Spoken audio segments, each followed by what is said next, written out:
महाभारत युद्ध की शुरुआत एक लंबे और जटिल संघर्ष के बाद हुई, जिसमें कई महत्वपूर्ण घटनाएं शामिल थीं। युद्ध के आरंभ की कहानी इस प्रकार है। राजसी विवाद। महाभारत की कथा के अनुसार धृतराष्ट्र कौरवों के पिता और पांडवों के पिता के बीच राजसी उत्तराधिकार को लेकर विवाद था। धृतराष्ट्र के 100 पुत्र कौरव थे, जबकि पांडु के 5 पुत्र पांडव थे। पांडवों को प्राकृतिक रूप से सिंहासन का अधिकार था, लेकिन धृतराष्ट्र के पुत्रों ने इसे स्वीकार नहीं किया। दुर्योधन का जल्लोष। कौरवों के सबसे बड़े पुत्र दुर्योधन ने पांडवों के प्रति द्वेष बढ़ाया। उसने पांडवों को खांडव वन में जलाकर मारने की योजना बनाई, लेकिन ये योजना असफल रही। लक्ष्य और दुर्योधन की रणनीति।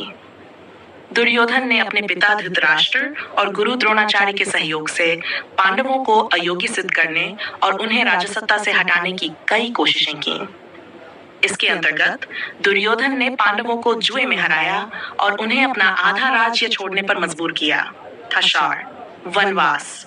जुए में हारने के बाद पांडवों को 18 वर्षों का वनवास और 1 वर्ष का अज्ञातवास स्वीकार करना पड़ा। इस दौरान उन्होंने विभिन्न योग और युद्ध की कलाएं सीखी। अज्ञातवास के बाद वनवास के अंत में पांडवों ने अपने राज्य की वापसी की मांग की, लेकिन कौरवों ने इसे ठुकरा दिया।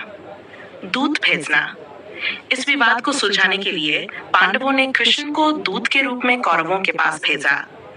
कृष्ण ने कौरवों को सलाह दी कि उन्हें पांडवों को उनका अधिकार देना चाहिए, लेकिन दुर्योधन ने यह प्रस्ताव ठुकरा दिया। सठ युद्ध की घोषणा।